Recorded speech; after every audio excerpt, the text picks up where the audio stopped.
ഇന്ന് മെയ് മാസം 9-ാം തീയതി. തമിഴ്നാടിന്റെ ചരിത്ര പുസ്തകത്തിൽ ഈ തീയതി സ്വർണ്ണാക്ഷരങ്ങളിലല്ല, മറിച്ച് വിപ്ലവത്തിന്റെ ചോര കിനിയുന്ന അക്ഷരങ്ങളിലായിരിക്കും രേഖപ്പെടുത്തുക. ചെന്നൈയിലെ സെന്റ് ജോർജ് കോട്ട ലക്ഷ്യമാക്കി ലക്ഷക്കണക്കിന് ആളുകൾ ഒഴുകിയെത്തി. കാതടപ്പിക്കുന്ന മുദ്രാവാക്യങ്ങൾ, ആകാശത്തേക്കുയരുന്ന വിജയാഘോഷങ്ങൾ. കഴിഞ്ഞ 50 വർഷമായി തമിഴ് മണ്ണ് മാറി മാറി ഭരിച്ച DMKയും ADMKയും എന്ന കറുപ്പും ചുവപ്പും കൊടികൾ ഇന്ന് താഴ്ന്നു കഴിഞ്ഞു.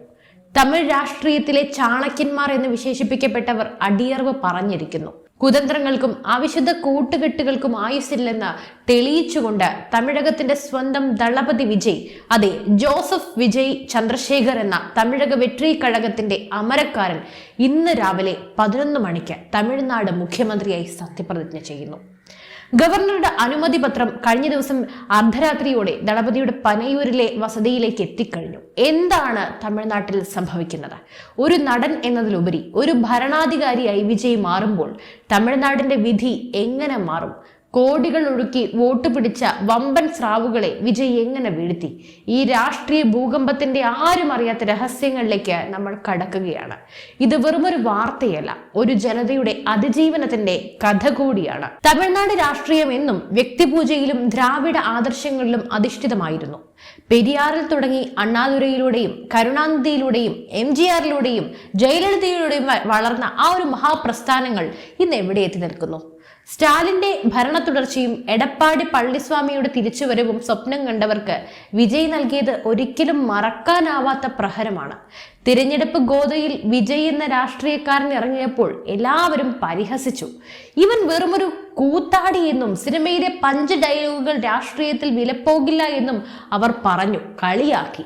എന്നാൽ നിശബ്ദനായിരുന്ന പണിയെടുത്ത വിജയ് ഓരോ ബൂത്തിലും തന്റെ സൈന്യത്തെ വാർത്തെടുത്തു.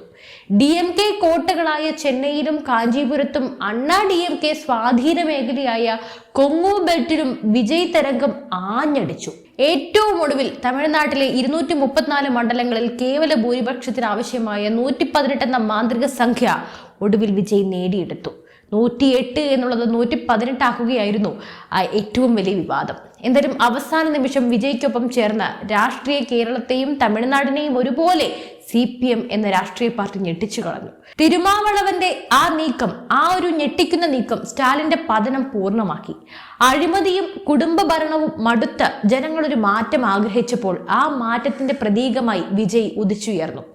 എങ്ങനെയാണ് വിജയ് ഈ വിജയം കൈവരിച്ചത്? നമുക്കിതിന്റെ ഡാറ്റകളിലേക്കൊന്ന് കണ്ണോടിക്കാം. സിനിമയിലെ പോലെ വെറുതെ കൈവീശി കാണിച്ചല്ല വിജയ് മുഖ്യമന്ത്രി കസേരയിലേക്ക് എത്തുന്നത്. അതായിരുന്നല്ലോ എല്ലാവരുടെയും പരിഹാസം.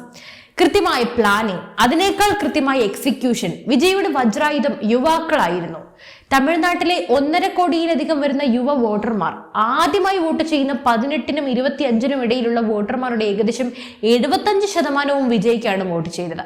അവർക്ക് സ്റ്റാലിനെയോ EPSനെയോ അല്ലായിരുന്നു ആവശ്യം, തങ്ങളിൽ ഒരാളായി നിന്നും സംസാരിക്കുന്ന ഒരു നേതാവിനെയായിരുന്നു. വിജയ് മക്കൾ ഇയക്കം എന്ന ഫാൻസ് അസോസിയേഷനെ വളരെ പെട്ടെന്ന് ഒരു കേഡർ പാർട്ടി സ്വഭാവത്തിലേക്ക് മാറ്റാൻ അദ്ദേഹത്തിന് സാധിക്കുകയും ചെയ്തു. മറ്റൊരു പ്രധാനപ്പെട്ട ഘടകം സ്ത്രീ വോട്ടർമാരാണ്. വീട്ടമ്മമാർക്കിടയിൽ വിജയ്ക്കുള്ള സ്വീകാര്യത രാഷ്ട്രീയ നിരീക്ഷകർ വിലയിരുത്തിയതിലും അപ്പുറമായിരുന്നു. സൗജന്യങ്ങൾ നൽകി വോട്ട് വാങ്ങുന്ന രീതിക്ക് പകരം അഴിമതിയില്ലാത്ത ഭരണവും തൊഴിലവസരങ്ങളും എന്ന വാഗ്ദാനം അവർക്കിടയിൽ വലിയ ചലനമാണ് ഉണ്ടാക്കിയത്. നാളെ ഒരു ദിവസം എൻ്റെ മകൻ ജോലിയില്ലാതെ തെണ്ടിത്തിരിയരുത് എന്ന് ആഗ്രഹിച്ച ഓരോ അമ്മമാരും വിജയുടെ പെട്ടിയിൽ വോട്ട് വീഴ്ത്തി. തമിഴ് രാഷ്ട്രീയത്തിലെ അവിശുദ്ധ കൂട്ടുകെട്ടുകൾ എന്ന് വിജയ് വിശേഷിപ്പിച്ച സഖ്യങ്ങൾ ഇന്ന് തകർന്നിരിക്കുകയാണ്.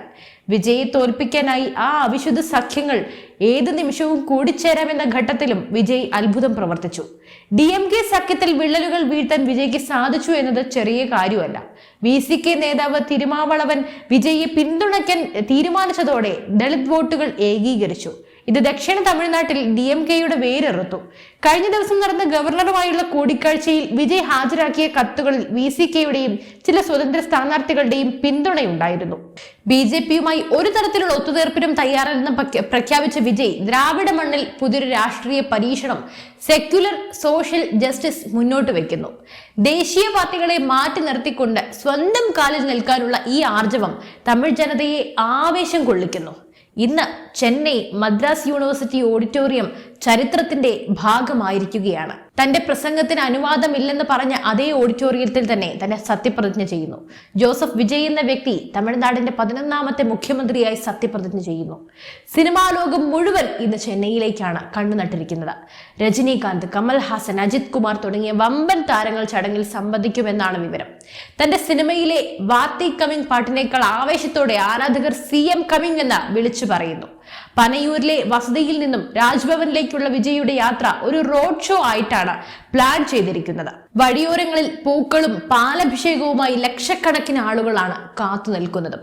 അദ്ദേഹത്തിന്റെ ക്യാബിനറ്റിൽ ആരൊക്കെ ഉണ്ടാകും? യുവത്വത്തിന് പ്രാധാന്യം നൽകുന്ന ഒരു മന്ത്രിസഭയായിരിക്കും ഇതെന്നാണ് സൂചനയും.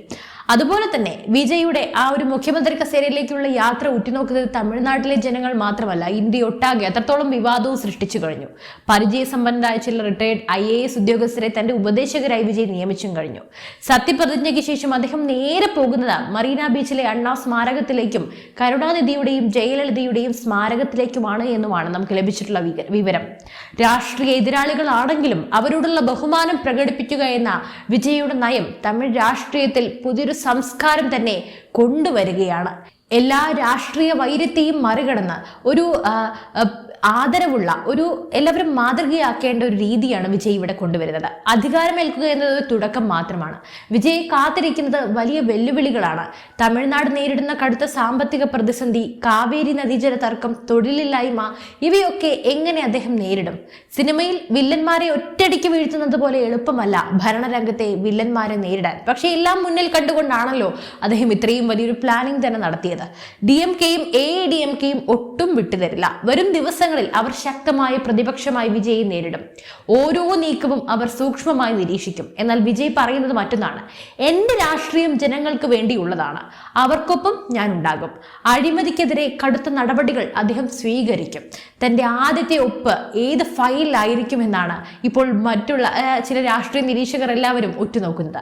വിദ്യാഭ്യാസം സൗജന്യമാക്കുന്നതിനോ അതോ കൃഷിക്കാർക്കുള്ള കടം എഴുതി തള്ളുന്നതിനോ തമിഴ്നാട് മുഴുവൻ ആകാംക്ഷയിലാണ്.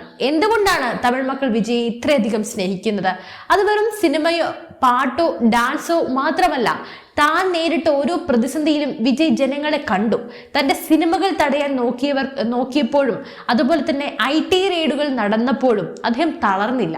ഇപ്പോൾ ഇത്രയും വലിയൊരു പ്രതിസന്ധി അദ്ദേഹത്തിന്റെ മുഖ്യമന്ത്രി കസേരയ്ക്ക് വേണ്ടിയും നടന്നപ്പോഴും അദ്ദേഹം ഒന്നും മിണ്ടുക പോലും ചെയ്തില്ല. കുലുങ്ങാതെ നിന്നൊരു മനുഷ്യൻ. എൻ നെഞ്ചിൽ കുടിയിരിക്കുമെന്ന് അദ്ദേഹത്തിന്റെ ജനങ്ങളെ വിളിച്ചുകൊണ്ട് അദ്ദേഹം അവരോട് നേരിട്ട് സംവദിച്ചു. ആ ആത്മബന്ധമാണ് ഇന്ന് അദ്ദേഹത്തെ ഈ വലിയ പദവിയിലേക്ക് എത്തിച്ചിരിക്കുന്നത്. ഈ സത്യപ്രതിജ്ഞ വെറും ഒരു അധികാര കൈമാറ്റമല്ല, അത് തമിഴ് രാഷ്ട്രീയത്തിലെ ഒരു പുതിയ യുഗത്തിന്റെ പിറവിയാണ്. തമിഴ്നാട് ഇനിയൊരു പുതിയ പാതയിലൂടെ സഞ്ചരിക്കാൻ പോകുന്നു. ആ പാത വിജയുടേതാണ്, ആ പാത മാറ്റത്തിൻ്റെതാണ്. തമിഴ്നാട്ടിലെ ഈ മാറ്റം അയൽ സംസ്ഥാനമായ കേരളത്തിലും വലിയ ചർച്ചകൾക്കാണ് വഴിതെളിച്ചിരിക്കുന്നത്. കേരളത്തിലെ ഒരു ജനത ഒന്നടങ്കം ഉറ്റുനോക്കിയതാണ് വിജയുടെ ഈ അധികാര കൈമാറ്റം. മാത്രമല്ല TVക്ക് ഇനി കേരളത്തിലേക്കും പന്തലിക്കും എന്നും കേൾക്കുന്നുണ്ട്. സിനിമയിൽ മാത്രം കണ്ട് പരിചിതമായ ദളപതി ഭരണാധികാരിയാകുമ്പോൾ അത് ദക്ഷിണേന്ത്യൻ രാഷ്ട്രീയത്തിൽ തന്നെ വലിയ മാറ്റങ്ങൾ ഉണ്ടാക്കും. സിനിമയും രാഷ്ട്രീയവും തമ്മിലുള്ള ഈ അഭേദ്യമായ ബന്ധം ലോകത്തിന് മുന്നിൽ തമിഴ്നാട് വീണ്ടും തെളിയിച്ചിരിക്കുകയാണ്. അമേരിക്കയിലെയും ലണ്ടനിലെയും തമിഴ് സംഘടനകൾ പോലും വിജയുടെ ഈ വിജയത്തെ ആഘോഷമാക്കുന്നുണ്ട്. തമിഴ് സംസ്കാരം ആഗോളതലത്തിൽ ഉയർത്തുന്നതിനൊപ്പം തന്നെ വികസനത്തിന്റെ പുതിയ മോഡൽ വിജയ് മുന്നോട്ട് വെക്കുമെന്ന് അവർ വിശ്വസിക്കുന്നു. എന്തായാലും കണ്ടറിയാം. സമയം അതിവേഗം നീങ്ങുന്നു. ചെന്നൈ നഗരം ഇപ്പോൾ നിശ്ചലമാണ്, ആവേശത്തിലാണ്. എല്ലാവരും TV സ്ക്രീനുകൾക്ക് മുന്നിലും സോഷ്യൽ മീഡിയയിലും കൃത്യം വിജയുടെ ഈ അധികാര കൈമാറ്റത്തിന് വേണ്ടി നോക്കിയിരിക്കുകയാണ്. അദ്ദേഹത്തിന്റെ പുതിയ നയങ്ങൾക്ക് വേണ്ടി കാത്തിരിക്കുകയാണ്. നമുക്കെന്തായാലും കണ്ടറിയാം ഇനി തമിഴകത്ത് എന്ത് സംഭവിക്കുമെന്ന്. എന്തായാലും നിങ്ങളുടെ അഭിപ്രായങ്ങൾ തീർച്ചയായും താഴെ കമന്റ് ചെയ്യൂ. മറ്റൊരു വാർത്തയും വിഷയമായി വീണ്ടും എത്തും വരെ നന്ദി.